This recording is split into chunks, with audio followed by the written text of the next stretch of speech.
Saludos, Marce, y te paso la palabra, ¿sí? Ok.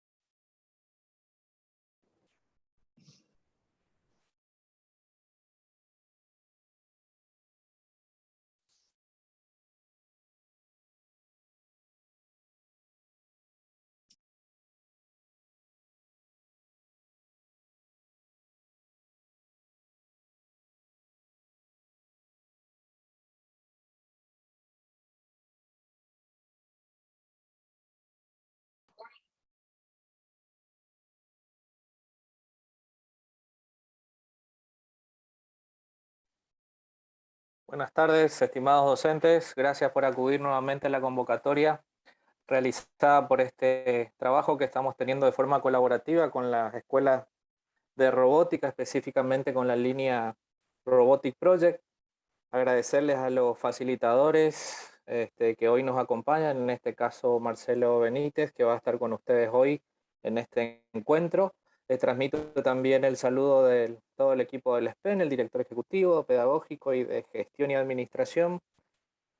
Y bueno, sin más, Marcelo, te paso la palabra, todos tuyos.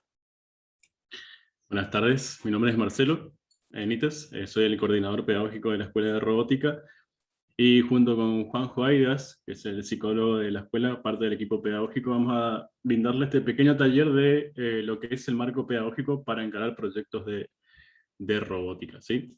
Por ahí lo que queremos es ir utilizando herramientas a lo largo del taller que después ustedes pueden implementarlo en sus clases.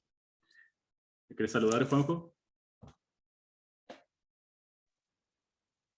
Buenas tardes, ¿cómo están? Yo soy Juanjo Aidas, psicólogo de parte del equipo de coordinación pedagógica de la Escuela de Robótica. Vamos a estar con Marce hablando un poco del marco pedagógico, como dijo él, algunas herramientas y un poco cómo se trabaja con distintas metodologías para distintas edades dentro de la escuela y que les va a ser útil a ustedes para el desarrollo de los trayectos en sus respectivas instituciones. Bien, arrancamos entonces. Por ahí estaría bueno para la primera actividad. Vamos a hacer un juego. Así que si pueden ingresar al juego con su teléfono, va a ser mejor que estar con la compu, o como ustedes prefieran. Voy a compartir pantalla. Y el primer juego es más que nada para saber qué conocimientos previos tienen ustedes acerca de la robótica, del diseño, electrónica y programación, y ir viendo esta herramienta que es Quizzes. Por ahí muchos lo conocen, que es muy interesante al momento de ir evaluando los procesos de aprendizaje de los estudiantes. Okay.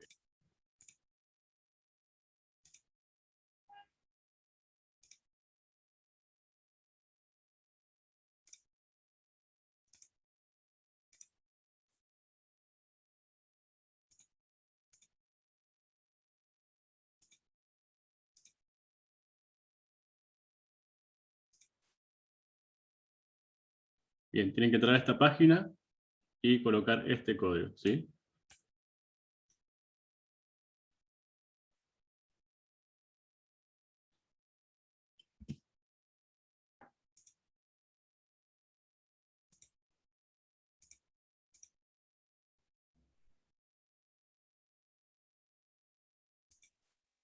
Como dijo Marcelo, por ahí lo ideal sería que ingresen desde sus celulares, así pueden tener tanto la visualización de las preguntas en pantalla, en la computadora, y también cómo van avanzando ustedes en el juego y contestar incluso las preguntas desde el celular. Esto se utiliza mucho en el aula, proyectando obviamente el juego, y cada grupo de estudiantes o de manera individual juegan desde sus móviles o tablets inclusive.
ya que van ingresando, por ahí quisiera conocerlos un poco más y saber si alguno ya tuvo una experiencia en el tema del desarrollo de proyectos de robótica en sus instituciones o en algún lugar.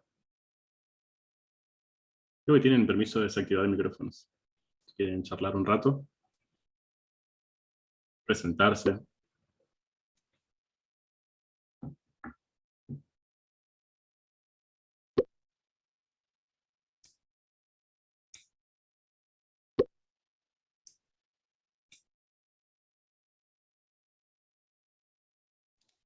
Están habilitados los micrófonos, si los quieren encender.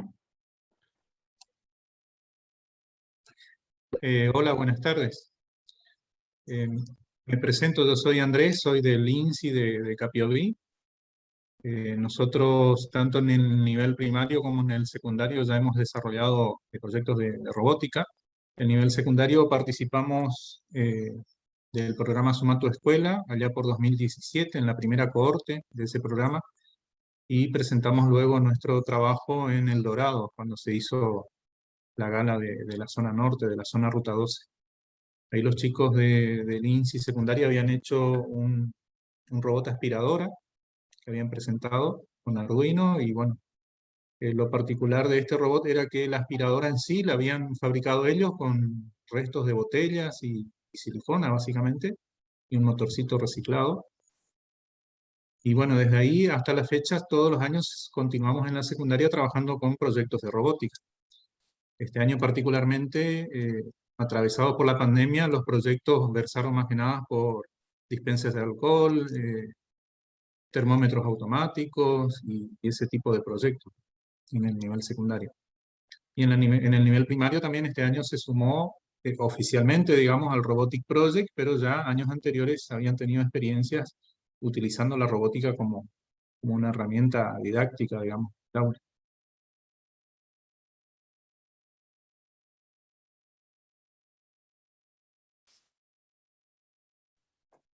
Como contenido transversal, seguramente, Andrés, ¿no? Sí, A sí, todas las contenido áreas. transversal, incluyendo distintas disciplinas, ¿no? Perfecto.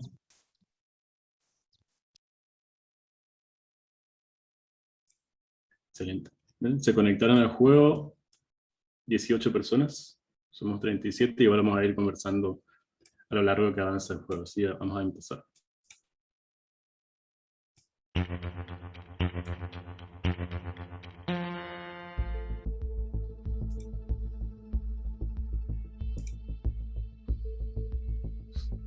El término robótica en su origen se refiere a... ¿Sí?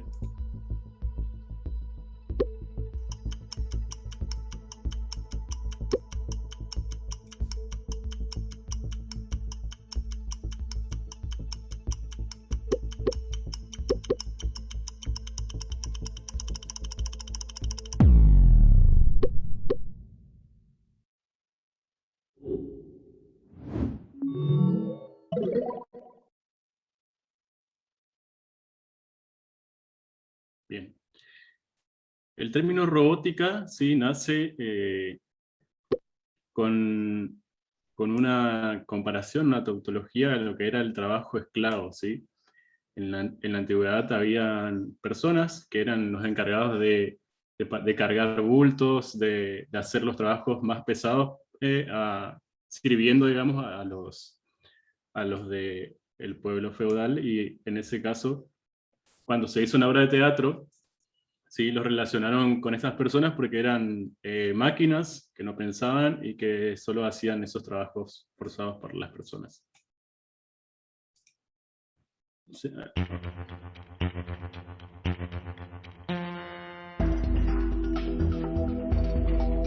Ahí.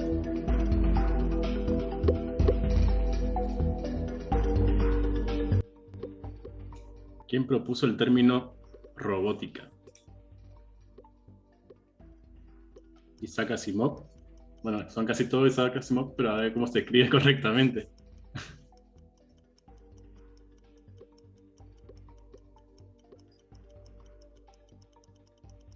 Ah, bien.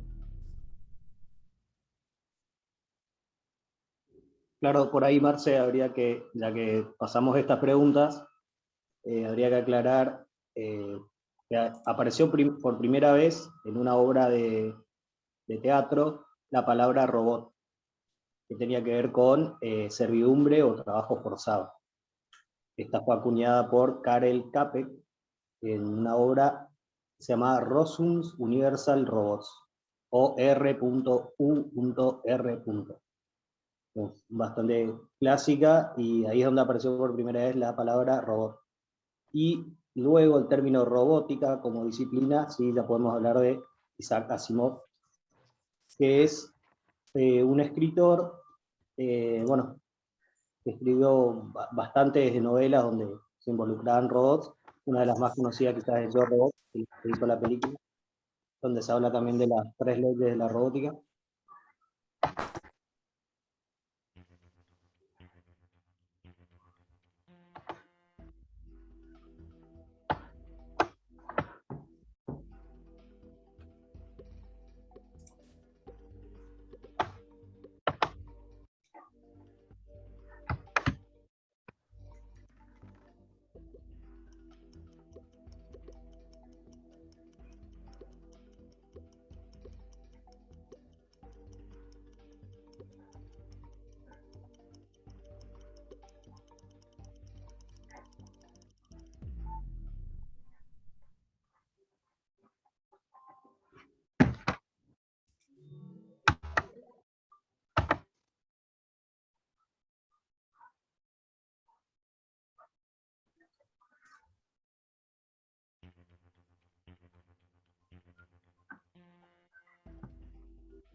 Cuenten los cuadritos, chicos. Y tenéis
Bien. Juanjo, ¿querés hacer este ahora o al finalizar el taller? ¿Qué te parece?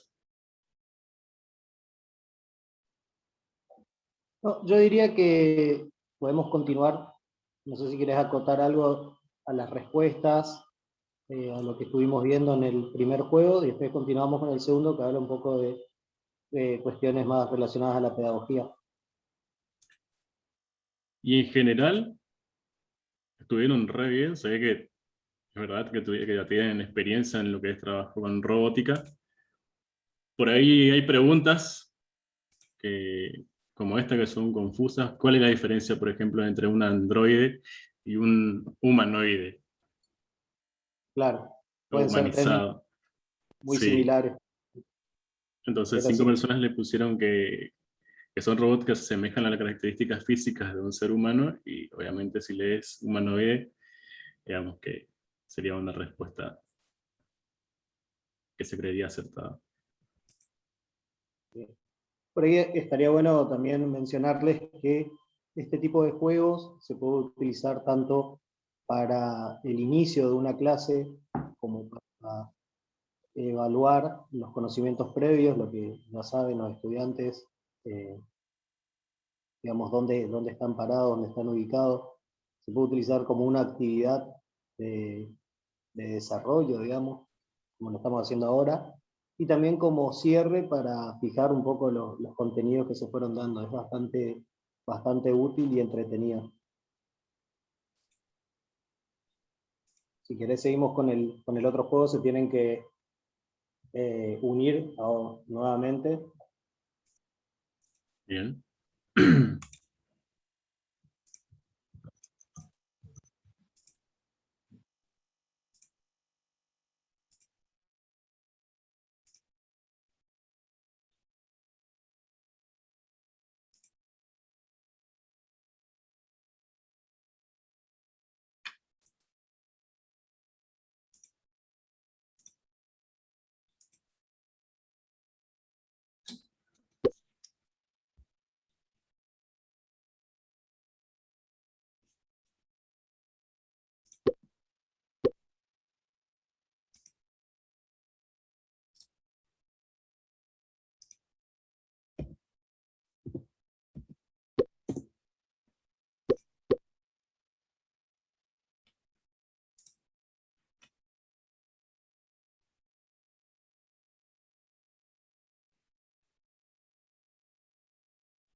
Cuando quieras, Marce, arrancamos. Por ahí en este juego van a haber preguntas relativas al marco teórico, que en la escuela de robótica es el constructivismo, conductismo en educación, y algunas preguntas relativas a las metodologías que utilizamos.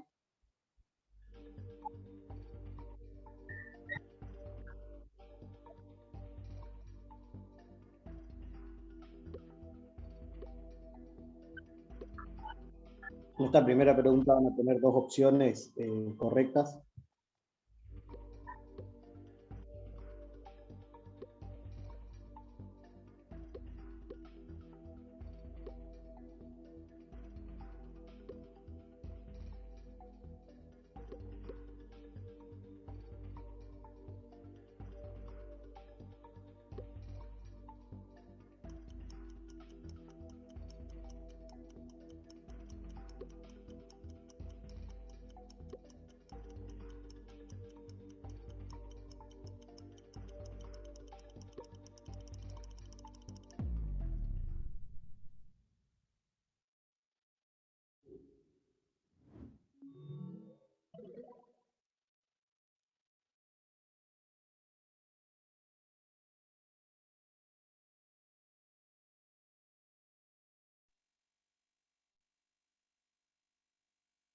Bien, en esta primera pregunta, que decía el aprendizaje para el constructivismo es construcción y reconstrucción de significados, y avanza a partir de la crisis de los saberes previos, eran las dos afirmaciones, podríamos decir, correctas. Las otras por ahí tienen más que ver con el constructivismo, ya que implica un proceso de ensayo y error hasta lograr el aprendizaje, o implica desarrollar la memorización de los contenidos. En el constructivismo y en las metodologías que implementamos en la Escuela de Robótica para trabajar con proyectos tiene que ver con esa construcción, con esa autonomía que puede llegar a tener el estudiante, y siempre avanza a partir de cierta crisis que se produce respecto a un saber previo. Para aprender algo nuevo tengo que poner digamos, en jaque, poder desarmar lo que ya sé para poder incorporar una idea nueva. ¿Seguimos, Marcelo?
Bien, en este punto podríamos decir que de lo que vimos en la pregunta anterior, podemos entender que cómo sería un docente desde el constructivismo, ¿no?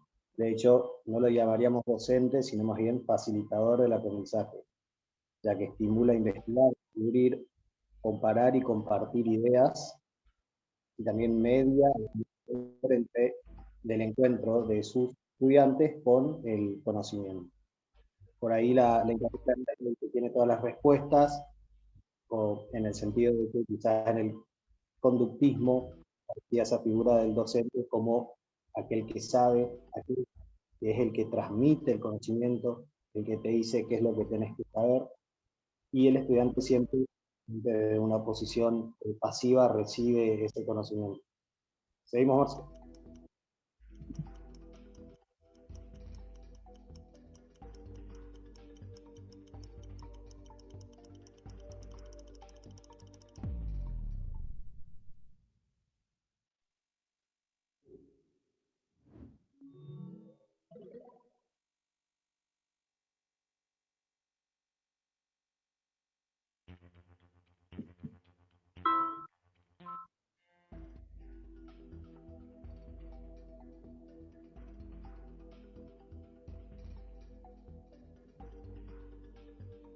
idea de estas imágenes un poco es mostrar cómo las teorías incluso configuran el espacio donde se producen las clases. Un aula conductista es muy diferente a otra que es constructivista, digamos. Podemos ver, hay una imagen muy vieja, evidentemente tiene que ver con escuelas de conductistas.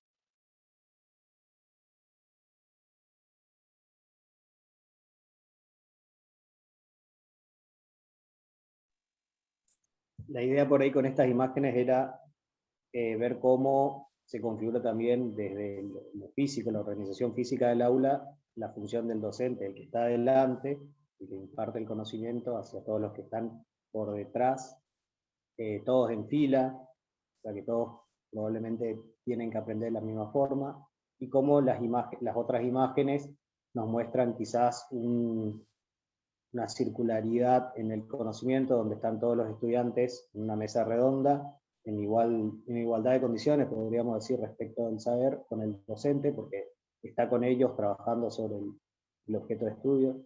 En otra teníamos una imagen donde hay distintos grupos de trabajo haciendo actividades diferentes, no necesariamente todos los mismos. ¿Seguimos, Marce, o querés aportar algo?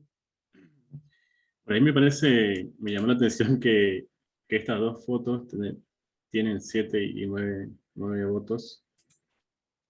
Por ahí, no sé si leyeron rápido y leyeron constructivismo, o por ahí no tienen bien en claro. Todavía igual vamos a ir viendo, avanzando el taller. Estas dos, por ejemplo, ¿sí? El orden de los salones, como ven, son las sillas una detrás de otro, ¿sí? Y el pizarrón verde enfrente, y un poco más de color. Y esta es una foto por ahí blanco y negro, que puede ser un poco más vieja, que tiene la misma organización en el salón de los espacios. Y estos dos, por ahí, este acá es un Fab Lab, ¿sí? Ya es como un espacio maker, un taller, donde el objetivo principal es trabajar en el desarrollo de proyectos, ¿sí? Pueden ver que las mesas son distintas, no hay un frente, tienen pizarras móviles que puedes acomodar a donde vos quieras para trabajar con ellas. Y este es como un Kids Lab, ¿sí? Con un docente y estudiantes haciendo experimentos con electrónica.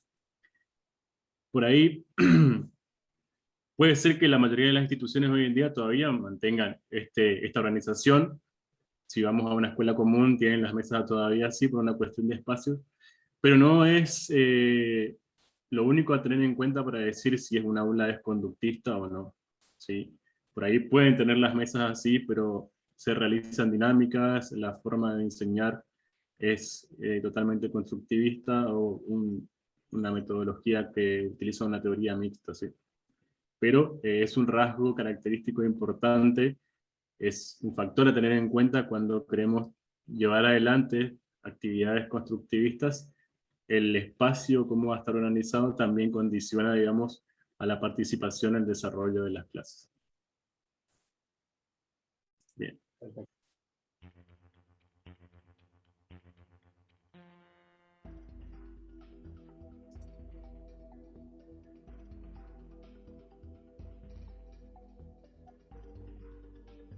Es el proyecto educativo, el currículum constructivista, ahora en este caso,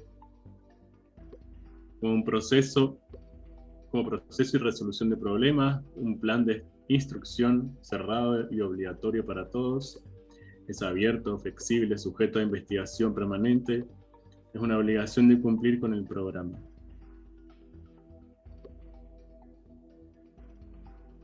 Hay 2 correctas y 2 incorrectas. Claro, en este caso, dos de las opciones corresponden al constructivismo y las otras dos al conductismo o incluso escuela tradicional. Lo importante es que por ahí el trabajo con proyectos como el que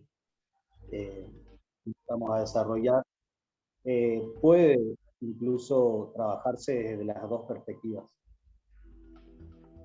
Pero desde el constructivismo van a haber muchas más herramientas, va a haber mucho más aprendizaje, más dinámicas.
¿Probaste una vez la rueda giratoria esta? ¿No? A ver. Ah, Chan, chan.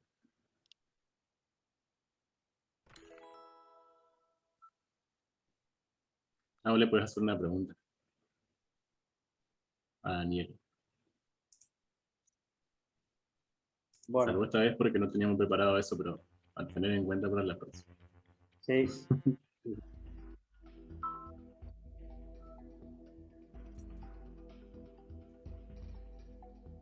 Ahora vamos a ver un poco la evaluación, cómo se evalúa desde el constructivismo, en oposición obviamente al conductismo. Una evaluación constructivista busca que los alumnos reproduzcan secuencias de información ya organizadas, es una evaluación continua y permanente de los procesos, la evaluación es sumisiva y organizada, o busca que el estudiante sea capaz de usar la información. Hay que tener en cuenta que por ahí cuando hablamos del conductismo hablamos de alumno, y cuando hablamos del constructivismo hablamos de estudiante, para resaltar esa posición activa que buscamos en los estudiantes.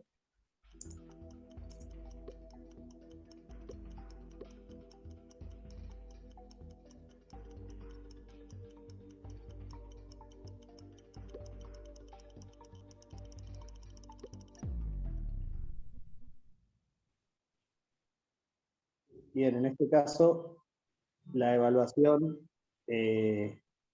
busca que el estudiante sea capaz de usar la información, no solo de reproducir de memoria determinado tema, sino que utilice esa información que se obtiene en clase para resolver un problema, la que hablábamos de que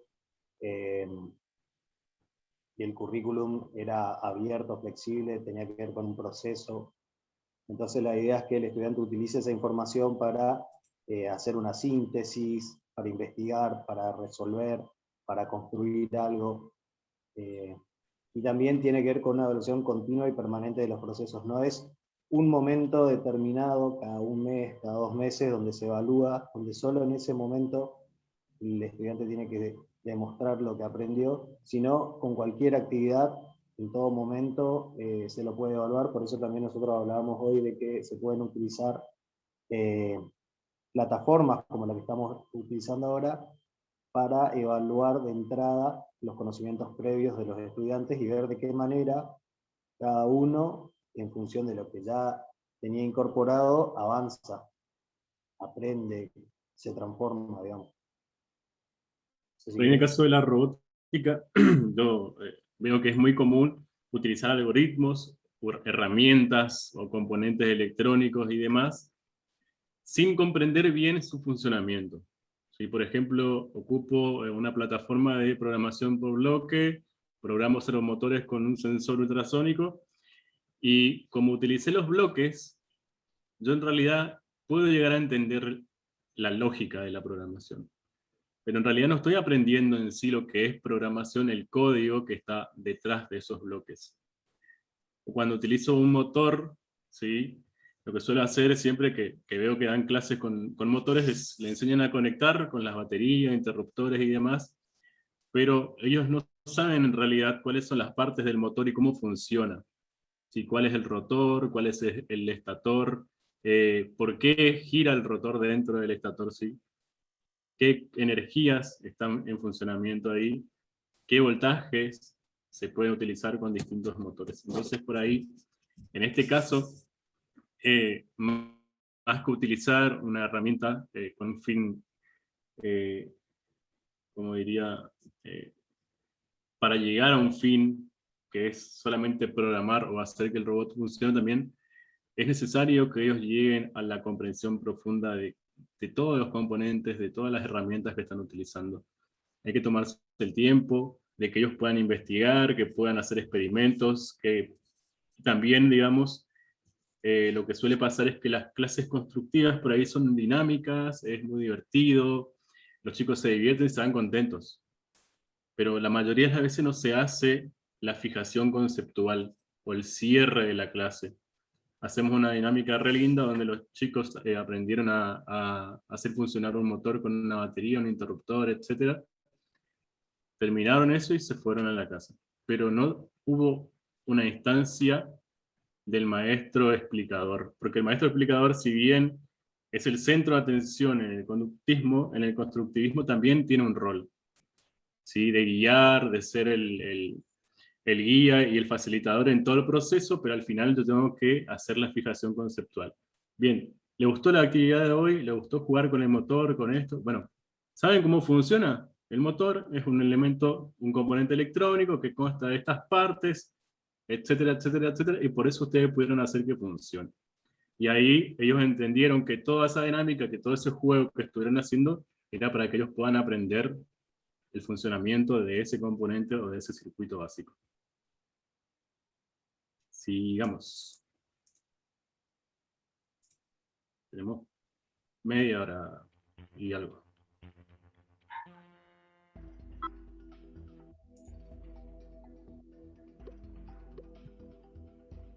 El aprendizaje basado en proyectos es conocida como la enseñanza que se basa en el hacer, dice. ¿Es verdadero o falso?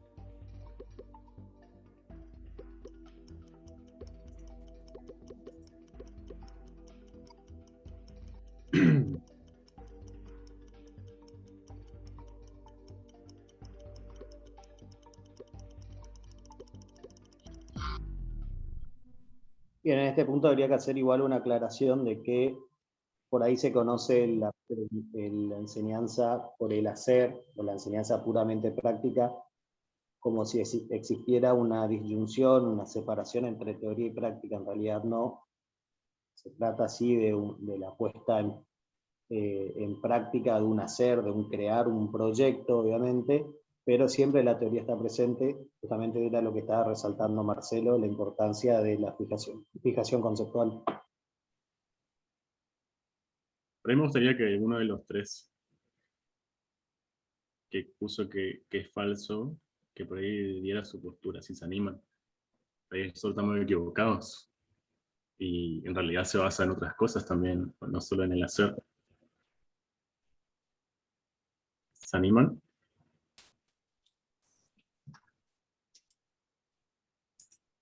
Están muy callados, me da ansiedad.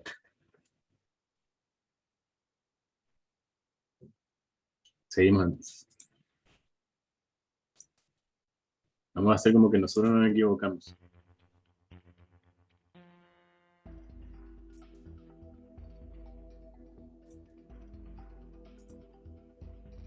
Bueno, acá hoy estábamos hablando en la pregunta anterior hablábamos del aprendizaje basado en proyectos. Acá el aprendizaje basado en problemas es una metodología diferente que comparte muchísimas características del aprendizaje basado en proyectos, pero digamos que el avance depende de una motivación diferente, podríamos decir.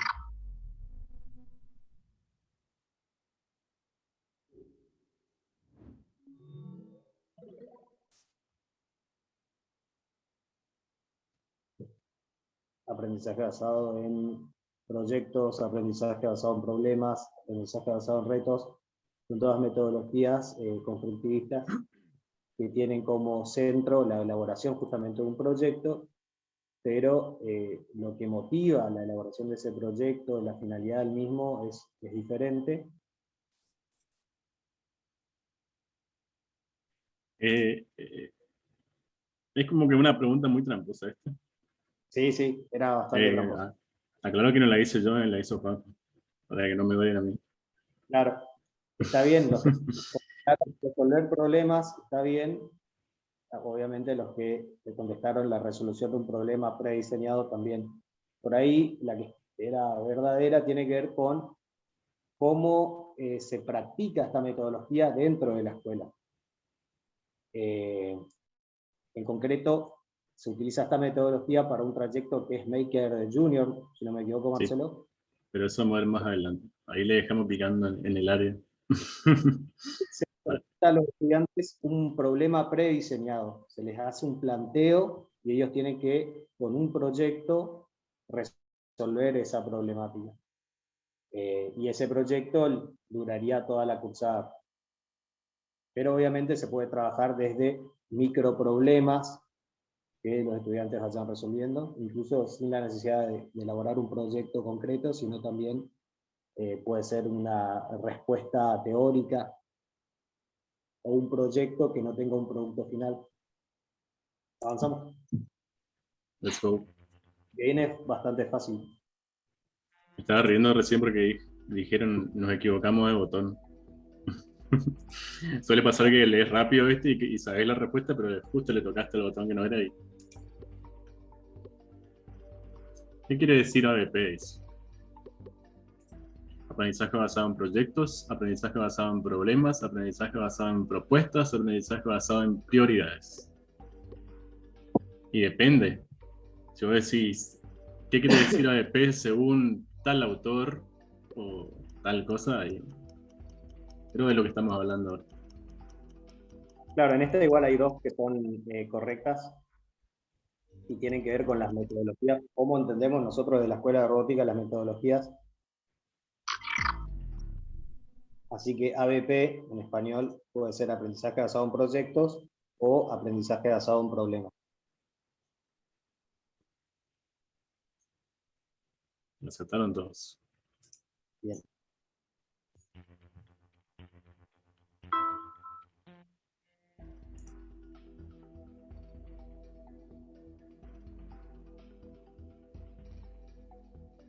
Por ahí, para responder esta sobre la gamificación, hacer una diferencia entre lo que se conoce como aprendizaje basado en juegos y gamificación. Son estrategias similares, pero tienen una diferencia sustancial.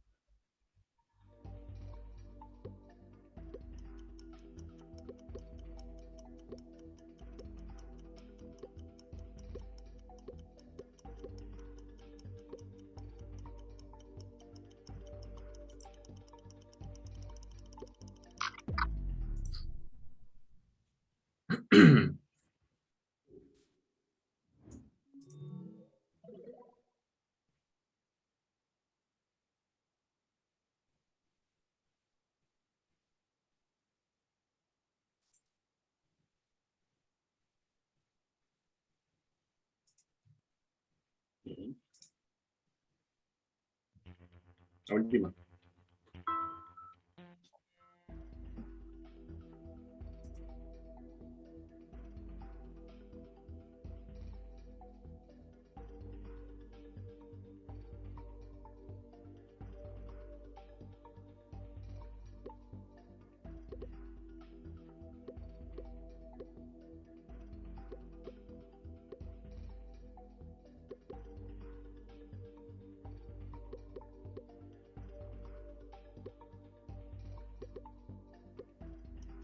Esta es bastante sencilla. Son dos opciones.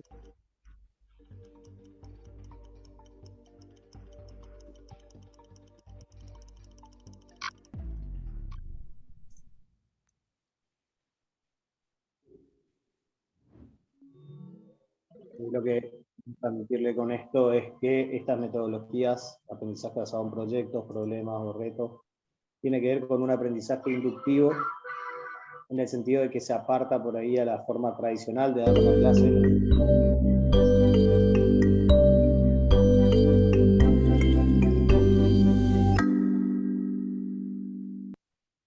En el aprendizaje inductivo parte justamente del encuentro con el objeto de estudio, con el proyecto a realizar, con la práctica, y siempre se va incorporando a medida que avanza ese proceso la teoría necesaria para tener una comprensión ulterior, una comprensión más profunda de los contenidos que se van dando.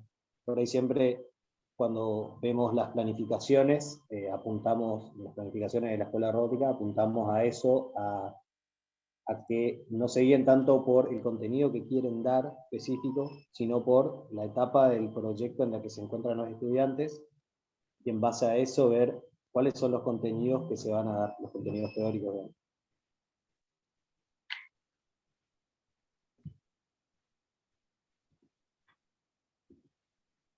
No sé, Marce, si querés agregar algo sobre gamificación, que no llegamos a ver un poco la diferencia entre aprendizaje basado en juegos y gamificación. Sí, ahora vamos a ir viendo metodología por metodología y vamos a llegar a gamificación y vamos a ver bien en detalle a qué hace referencia esta estrategia de enseñanza. ¿Sí? Bien. Para desarrollar un proyecto, ¿sí? Siempre se parte de una estructura general que organiza y estructura todo lo que va a ser las etapas de desarrollo de un proyecto, y también habla de la génesis de dicho proyecto, de dónde va a partir esa problemática o esa idea o ese proyecto que yo quiero implementar o desarrollar con los estudiantes. Nosotros principalmente utilizamos tres, que es el aprendizaje basado en proyecto propiamente dicho, el aprendizaje basado en problemas y el aprendizaje basado en retos, ¿sí? Y es lo que vamos a ir viendo en el transcurso de los 40 minutos del material. Pero primero es importante hablar de los roles que cumplen los actores dentro de una clase de robótica, ¿sí? Que es el aprendizaje, por ejemplo. Para nosotros el aprendizaje es lo más importante, si es una herramienta que nos va a servir a nosotros y a los estudiantes a llevar todos los recursos con un fin práctico, ¿sí? Que sirva para solucionar un problema o simplemente que me sirva como canal o como una estructura para que yo pueda desarrollar distintas habilidades y competencias para el siglo XXI. ¿Sí?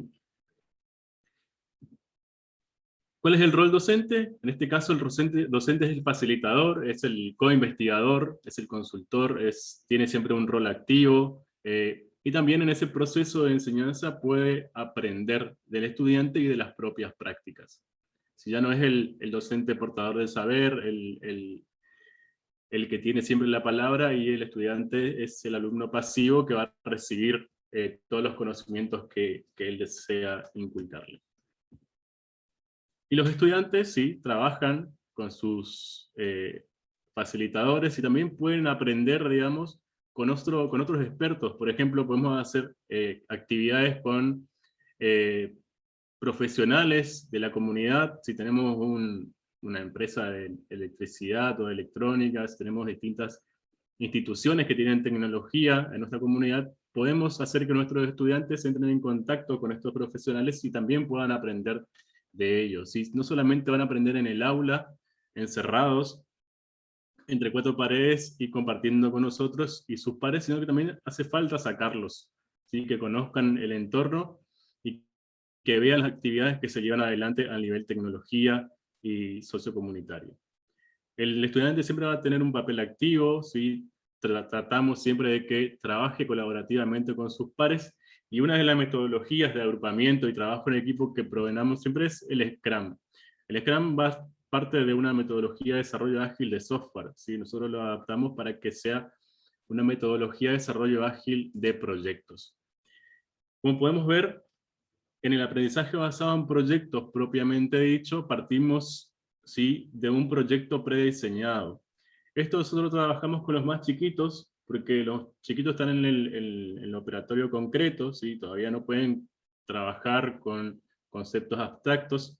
Entonces lo que tenemos que hacer es darle una génesis a ese proyecto, motivarlos para que ellos quieran hacer el robot. En este caso es hacer este proyecto de robótica y atravesar las distintas etapas. Entonces nosotros, en base a los contenidos que yo quiero que los estudiantes aprendan, ya sean contenidos técnicos, como el diseño, la electrónica o la programación, como también los contenidos blandos o habilidades socioemocionales, voy a prediseñar un proyecto de robótica que atraviese distintas etapas y que en cada etapa el estudiante pueda hacerse de distintas habilidades y competencias. Por ejemplo, puede ser un robot que simplemente mueve un servo y que ese servo sea el bracito de una estructura que hagamos con cartón de un robot, o simplemente que tengan LEDs, y entonces vamos a partir desde un prototipo que le voy a mostrar a los estudiantes y decir, mira, les presento al robot Pepito, que tiene 2 LED, que tiene un servomotor, que sirve para esto, que le gusta hacer esto. ¿Le gustaría hacer conmigo un robot como este? Sí. Bien, entonces partimos. Vamos a hacer el diseño primero, ¿sí? Dibujando, ya sea, en los chiquitos siempre le hacemos dibujar en una hoja, que ellos mismos dibujen su versión de ese robot, y después del dibujo ya empezamos con las actividades prácticas de hacer la carcasa, de pintar, de hacer las conexiones electrónicas, y ir aprendiendo distintas partes de ese robot. Pero siempre partiendo desde un proyecto ya prediseñado por el facilitador, en este caso el equipo de facilitadores, para que el estudiante pueda adquirir ciertas habilidades y competencias.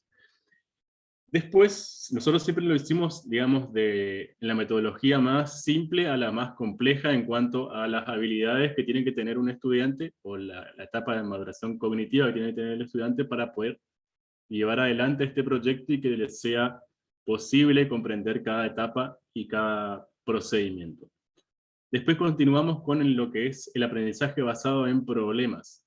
En este caso no voy a partir de un proyecto o de un producto ya terminado, sino que voy a partir simplemente de una problemática, que puede ser una problemática real o ficticia. En este caso nosotros, por ahí la mayoría de las veces, generamos problemas que tienen distintas empresas, ¿sí? Por ejemplo, la empresa de aberturas X quiere sacar a la venta nuevas aberturas que sean automatizadas, que se puedan abrir y cerrar a distancia a través de algún dispositivo móvil. Entonces nos solicita a nosotros que diseñemos algunos planos y prototipos para presentarles y ver si podemos resolver ese problema. Y ahí los estudiantes empiezan con esa problemática, empiezan a hacer una investigación, una carta de proyectos, si ya hay un producto parecido, qué materiales necesitan, cuánto tiempo le va a llevar. Y nosotros lo único que tenemos que hacer es ir guiándoles y dándoles las herramientas que necesitan para no perderse en ese proceso, en ese procedimiento o en esas etapas de proyectos, y que siempre tengan un orden y que no pierdan el objetivo, porque puede ocurrir que en esa búsqueda de resolución del problema no cuenten con las herramientas necesarias y se pueden frustrar y por ahí querer abandonar ese proyecto que encararon. Y por último... Por ahí, ¿sí? para agregar algo, este año se utilizó como para presentar la problemática, algo así como una carta de presentación de la empresa, una empresa ficticia que buscaba justamente estudiantes de la escuela de robótica para que puedan trabajar. Entonces se armó todo como un contrato que vale como contrato pedagógico. Así que hay muchísimas formas también de encarar estas cuestiones.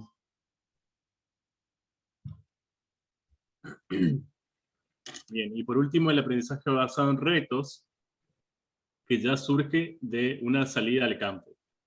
Si nosotros hemos ido con estudiantes, por ejemplo, a conocer el robot Da Vinci del hospital, ¿sí? Fueron a visitar, conocieron el robot, tuvieron una entrevista con los médicos, quienes les explicaron las partes y cómo funciona y cómo se hace mantenimiento y cómo tuvieron que viajar a otros países a formarse para poder utilizar el robot y cuál es el costo de los insumos que tiene esta máquina. Y en base a esas problemáticas que ellos podían analizar en este contexto, ellos después desarrollaban proyectos de robótica para resolver esos problemas reales que ellos vieron en esa situación real. Y el objetivo siempre es desarrollar un proyecto real que dé solución real a un problema real. En este caso, por ejemplo, el tiempo no es igual para todos, ¿sí? Son proyectos atemporales que pueden empezar y terminar en 1 año, en 1 mes, en 2 años, 3 años, o no puede terminar y puede seguir en desarrollo, ¿sí? En comparación con lo que es aprendizaje basado en proyectos, que ya tiene un tiempo determinado por los facilitadores, el aprendizaje basado en problemas, que por ahí un tiempo más corto, que está más guiado, que por ahí no es tan complejo al nivel cognitivo de analizar y desarrollar un proyecto que hacer un proyecto real de robótica que dé respuesta real a esa problemática, ¿sí? Bien, ¿cómo estructuramos en cuanto a las etapas y contenidos? Nosotros los organizamos en estos módulos, empezando por el módulo de ideas. En el módulo de ideas, acuérdense que tenemos distintas génesis del proyecto, que puede ser un proyecto predefinido, un problema predefinido, o puede ser una salida de campo para analizar un contexto real e identificar problemáticas reales, ¿sí? Después de esas génesis, tenemos que pensar en una idea.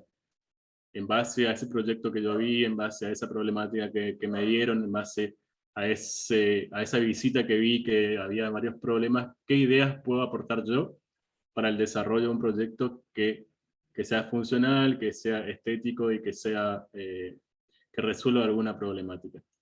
Después pasamos al módulo de diseño.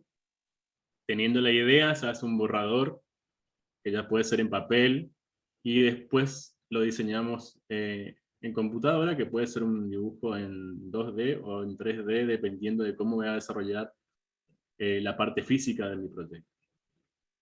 Después, una vez teniendo esto, se pasa a la programación, se analiza qué quiero que mi robot haga, ¿sí? Qué algoritmo tiene que ejecutar, para después poder ensamblar lo que es la parte física con el software y la electrónica, ¿sí?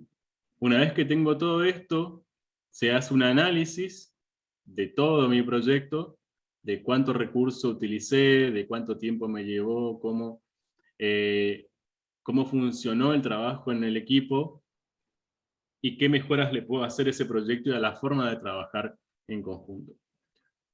Una vez que está todo hecho, todos los módulos, se prepara una presentación, ¿sí? Ellos practican la defensa o exposición de sus proyectos a la comunidad y se hace una presentación de proyectos en general.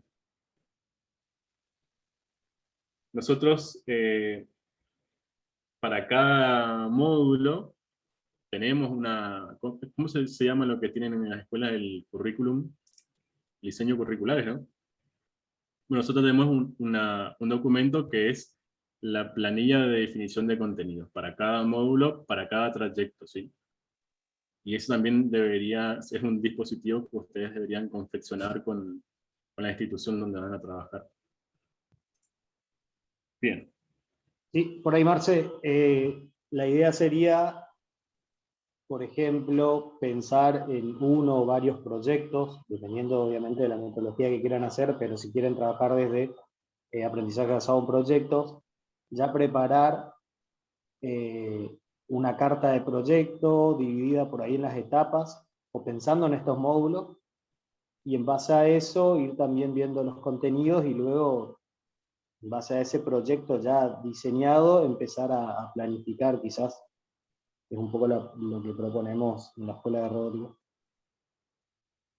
Armar el proyecto desde esta lógica, para organizarlo así. Obviamente hay otras formas. Bien, por ahí cuestiones importantes de cada módulo es,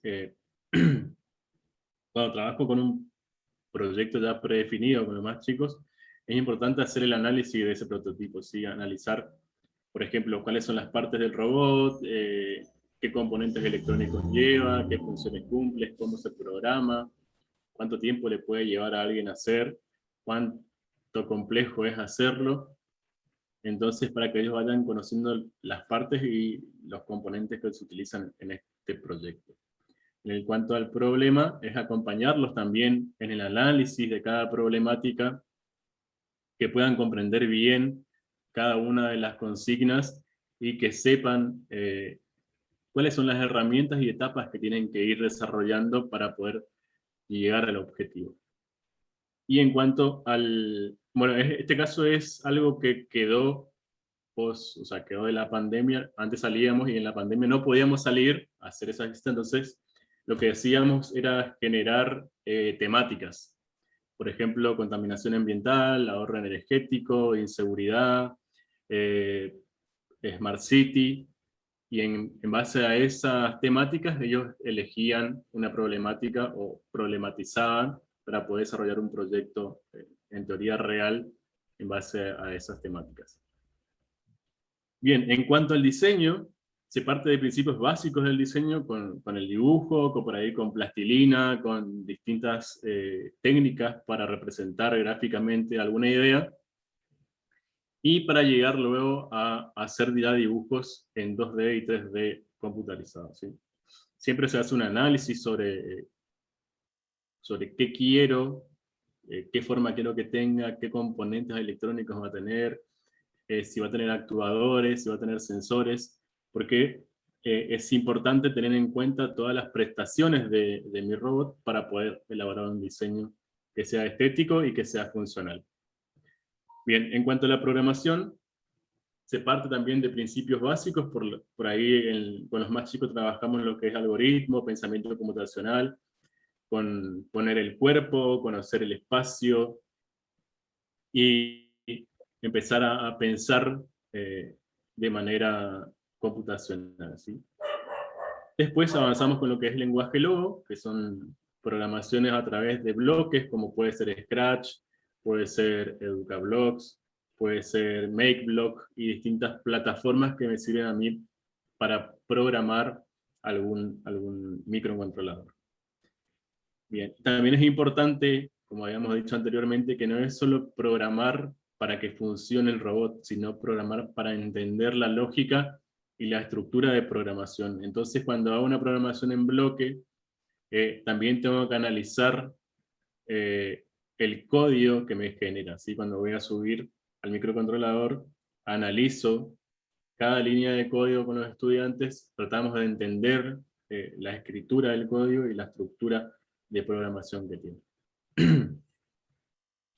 En el módulo de construcción tenemos que trabajar sobre los principios básicos de cada disciplina, ya sea la mecánica, la electrónica, la programación, y también el uso responsable, ¿sí?, de las herramientas y la seguridad que tengo que tener, ¿sí? Siempre tengo que trabajar con atiparras, cuando uso herramientas de corte, con guantes, tener cuidado con la electricidad, etc.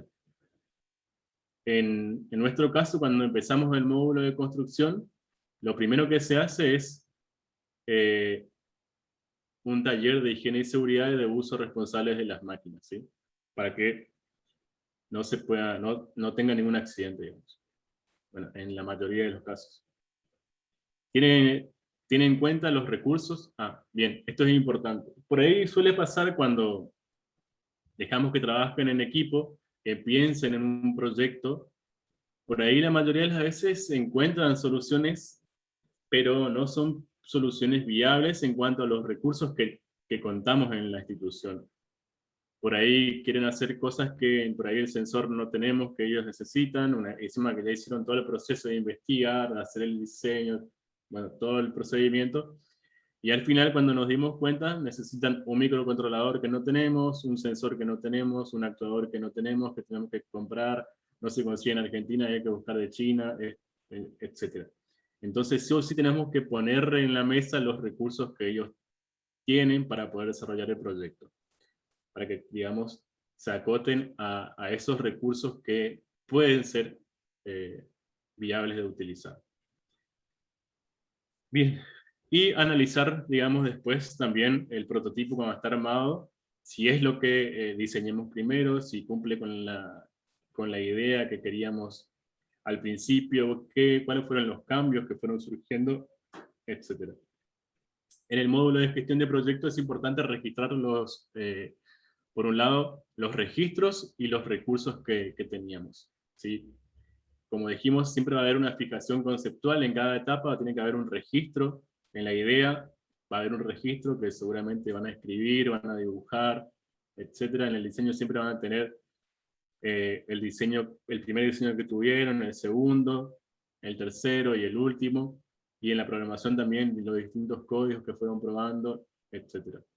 Y también en el módulo de construcción, todo el procedimiento de construcción, los talleres de higiene y seguridad y demás que tuvieron, deben ser registrados por los estudiantes y por nosotros, obviamente, para después poder hacer una reflexión acerca de todo el desarrollo del proyecto.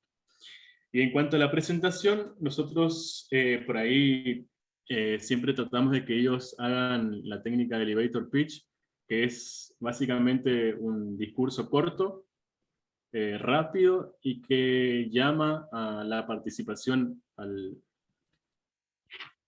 que va dirigido, ¿sí? Por ahí no queremos vender un producto, sino queremos que se interesen por nuestro producto, por nuestro proyecto.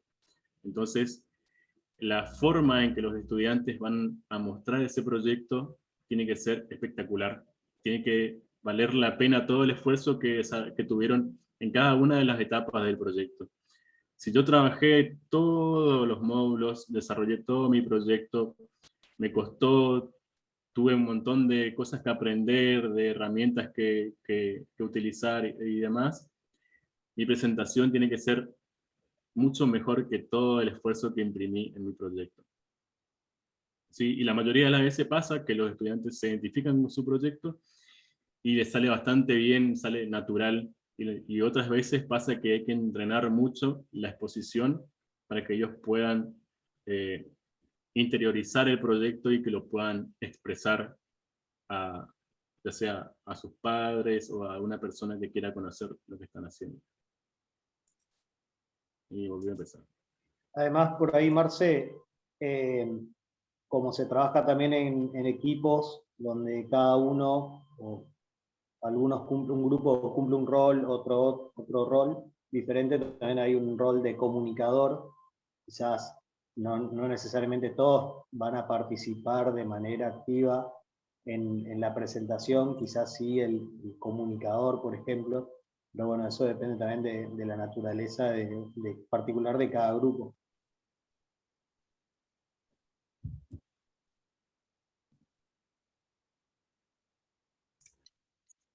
Bien, seguimos con lo que es aprendizaje inductivo.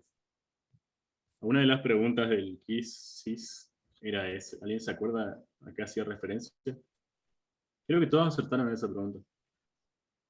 Bueno. Sí.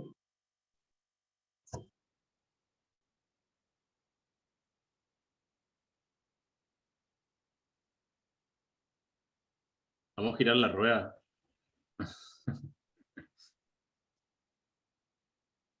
Tiene que ver con una forma, quizás lo inverso a lo que se practicaba tradicionalmente, que era una clase totalmente expositiva que parte de la teoría y luego tiende a acercarse a la práctica, a la puesta en práctica de esos conocimientos, de esa teoría. El aprendizaje es totalmente lo contrario. Es como aprender la teoría para poder hacer la práctica. Sí, es el modelo deductivo. Claro. Pero depende también en qué área y en qué etapa de desarrollo cognitivo la aplicamos. Porque, por ejemplo, si viene un cirujano y me quiere hacer una operación y no sabe ni siquiera la teoría, medio que no le deja que practique esto. Entonces, como dependiendo de a qué te vas a dedicar o qué vas a hacer y qué vas a aprender. Pero es importante, en el caso de la robótica en sí, que los estudiantes aprendan en la práctica. Se pone el robot, por ejemplo, el objeto de estudio, y los alumnos deben abordar cómo se conformó el objeto, cómo está compuesto, cómo funciona. Exactamente, ¿sí? Dice, en lugar de explicar a los estudiantes y exponer solo la teoría del contenido a desarrollar, los enfrentamos al prototipo problema-reto, ¿sí? Para que experimenten con él. planteamos problemas reales o desafíos y dejamos que se enfrenten a ellos. Obviamente, acá hablamos de dejamos, pero no simplemente le vamos a tirar el problema y nos vamos a ir, o nos vamos a desentender de lo que está pasando, sino que también vamos a acompañar ese análisis, vamos a darle herramientas para que ellos puedan investigar, que puedan participar entre ellos, que puedan hacer intercambios, y que puedan analizar esa problemática o puedan, digamos, entrar en contacto con los objetos de estudio. Nosotros tenemos que proporcionar esas herramientas, ¿sí? Tenemos que, por ejemplo, acompañar todo el proceso de desarrollo de ese proyecto con distintos dispositivos. Cuando, por ejemplo, presento el objeto de estudio, yo tengo que darle herramientas, por ejemplo, la agrupación, ¿sí? Cómo se van a agrupar, cuáles son los roles que va a ocupar cada uno en ese análisis del problema, como había dicho Juanjo, que también podemos hacer, y decirles cómo pueden descifrar ese problema y qué herramientas pueden utilizar. Un ejemplo sería si están desarrollando el módulo programación y quieren hacer una introducción quizás a la programación, por ahí para chicos de primaria, es decirles, bueno, hoy vamos a hacer un juego, vamos a jugar, los invitamos a jugar con Lightbot, que es un juego para aprender programación en bloques, o incluso Scratch Junior, se le comenta cómo es la mecánica del juego para que ellos entren en contacto con el mismo, empiecen a resolver las diferentes etapas que tienen que ver con, en el caso del Lightbot, seleccionar los bloques y la secuencia de bloques necesarias para que el robot vaya atravesando ciertos obstáculos. Y luego, de que finaliza el juego, poder hacer esta fijación conceptual y decirles, bueno, ¿qué era lo que tenían que hacer para llegar al objetivo, para ganar el juego? Que empiecen los chicos a comentarles de qué se trataba, qué pasaba, que tengo que poner primero un bloque, después otro, y ahí quizás ir incorporando parte teórica de, bueno, lo que hicimos en realidad tiene que ver más con algoritmo, esto es una de las formas en las que vamos a hacer algo que se llama programación.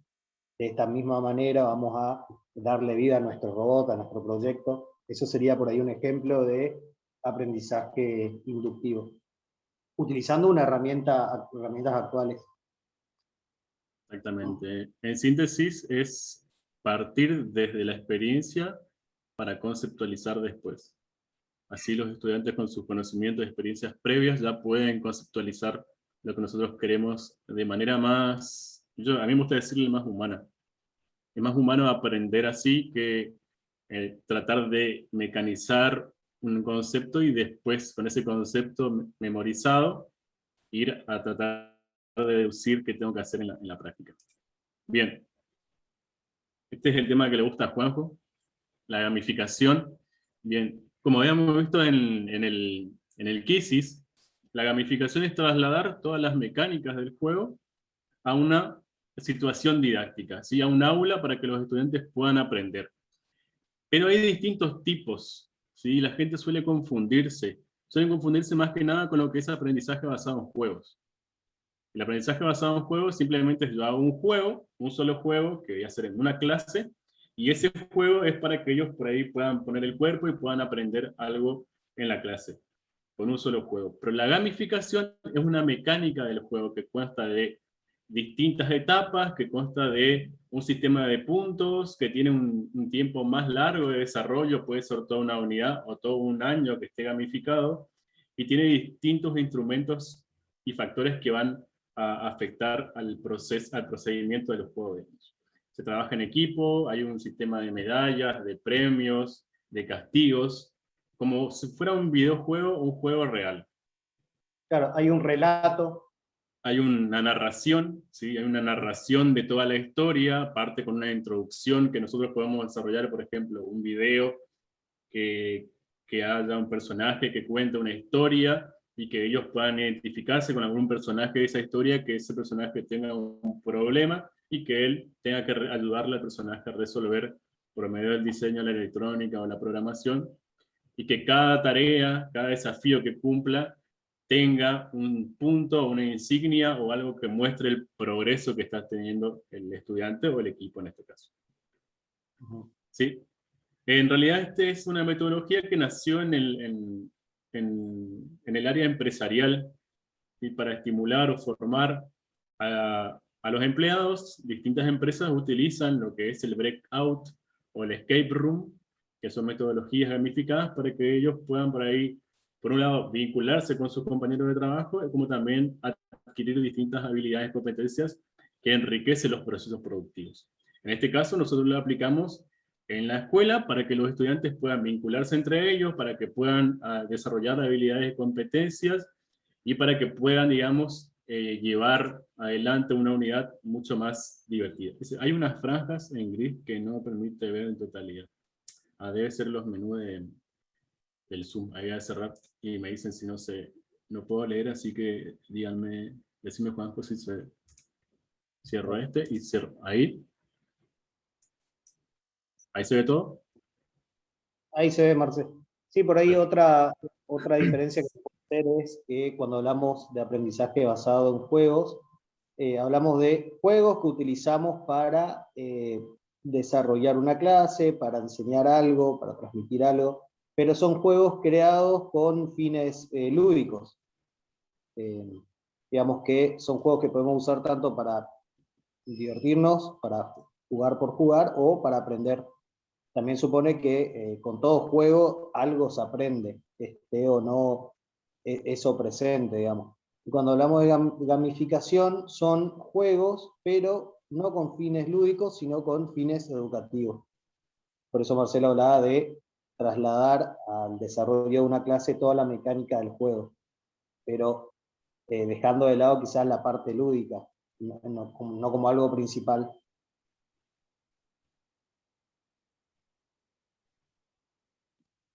Bien. Como decía Juanjo, es una actividad intrínseca, es una actividad motivadora, donde existe el compromiso con los estudiantes, con el equipo, con el objetivo que tienen en común. Y como decía también, no es el jugar por jugar, ¿sí? Sino es el juego que está orientado a resultados de aprendizaje. Y el último dice, bueno, es importante cuando voy a desarrollar una clase gamificada, una unidad gamificada, que debo generar reglas y recompensas claras, ¿sí? Que sea en función del aprendizaje esperado y para que sea en sí gamificación, ¿sí? Tengo que considerar también que en la planificación, que va a ser mi hoja de ruta en todo este proceso de desarrollo, estén específicos todas las mecánicas, todas las reglas, todas las etapas, todos los recursos que voy a utilizar. Se suele utilizar mucho lo que son los QR, donde los estudiantes con tablets o celulares van descubriendo distintos QRs en el espacio, o sea, en el aula, en el patio, donde sea, y cada QR al ser escaneado le muestra o una consigna o alguna adivinanza que le lleva a otra pista y así sucesivamente. Entonces, cada uno de esos recursos yo tengo que planificar bien, tengo que tener los recursos preparados y tengo que tener muy en cuenta el tiempo de cada etapa.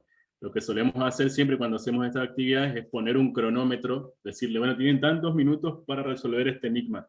Y tac, ponemos un reloj en el proyector con una cuenta regresiva para que ellos sean conscientes del tiempo que tienen y que les queda. Creo que es todo. Bien, por ahí quería mostrarles, que tengo a mano por acá, una de las primeras actividades gamificadas que había hecho. Ocultar. Acá. A ver si encuentro.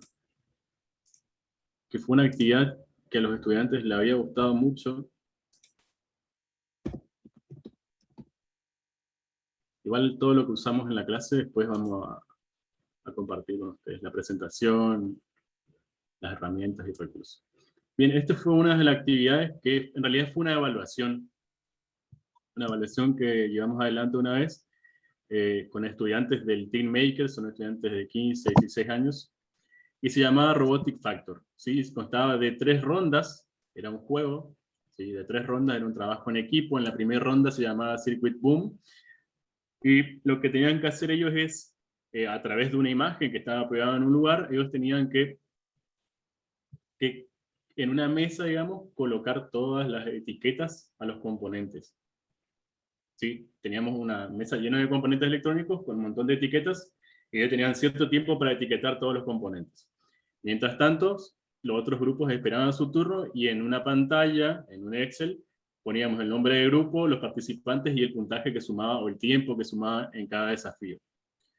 Después, terminando esa ronda, pasaban a la segunda ronda, donde tenían que, a través de un circuito electrónico impreso, ¿sí? Conectar todos los componentes con los jumpers y demás. Y cargar que funcione. Y en el último, era un circuito ya todo armado, y ellos tenían que programar para que funcione con una ejecución específica que le habíamos dicho que haga, ¿sí?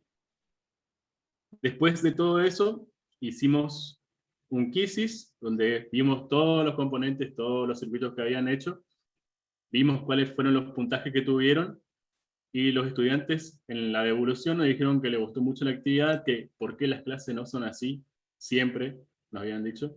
Entonces, pusimos en práctica la gamificación, en este caso es un juego, ¿sí?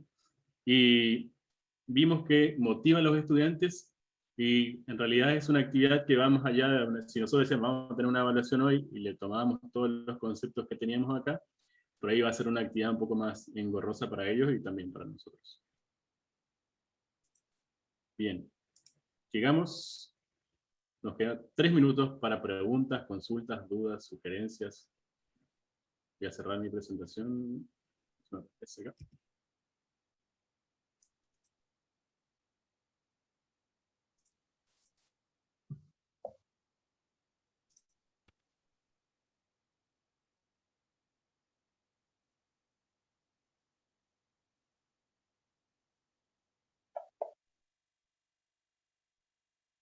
¿Alguien tiene alguna duda, consulta?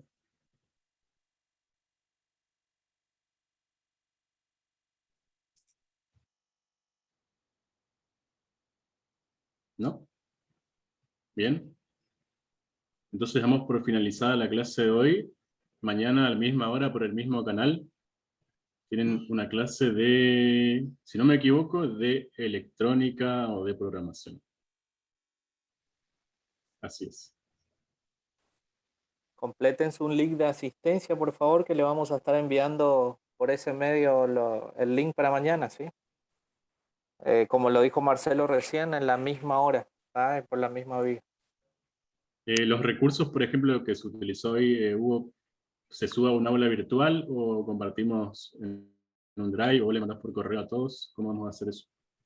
Los ¿Cómo están compartidos haciendo? para hoy, si querés compartirlo, nosotros les enviamos a los asistentes de hoy, ¿sí? Perfecto. Bien, me despido entonces. Nos vemos. Chau, chau. Gracias Marcelo, gracias docentes. Mañana estamos de vuelta. Un abrazo.